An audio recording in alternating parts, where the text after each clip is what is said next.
Welcome to our channel. Today we how to disable webhooks in QuickNode step by step clearly. Open your web browser and navigate to the QuickNode website. Log in to your QuickNode account using your credentials. Once logged in, locate the project for which you want to disable webhooks. Click on the project name to access its dashboard. In the left sidebar, find and click on the Settings option. Scroll down to the Webhooks section on the Settings page. You will see a list of active webhooks associated with your project. Identify the webhook you wish to disable. Next to the webhook, locate the Disable button. Click on the Disable button to turn off the selected webhook. A confirmation prompt may appear. Confirm that you want to disable the webhook. Once confirmed, the webhook status should update to indicate it is disabled. If you need to disable more webhooks, repeat the previous steps. To finish, log out of your QuickNode account if you are done.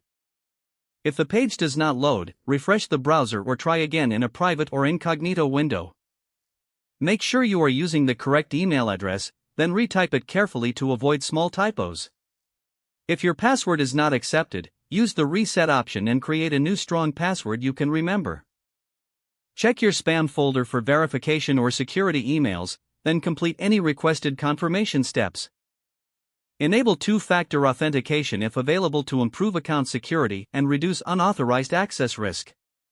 After signing in, review your profile details so your contact information and settings are accurate and current.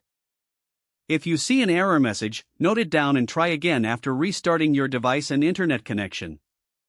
Log out when you finish, especially on shared devices, to keep your account and payment information secure. If the page does not load, refresh the browser or try again in a private or incognito window. Make sure you are using the correct email address, then retype it carefully to avoid small typos. If your password is not accepted, use the reset option and create a new strong password you can remember. Check your spam folder for verification or security emails, then complete any requested confirmation steps. Enable two-factor authentication if available to improve account security and reduce unauthorized access risk. Don't forget to like this video and subscribe to our channel for more step-by-step tech guides.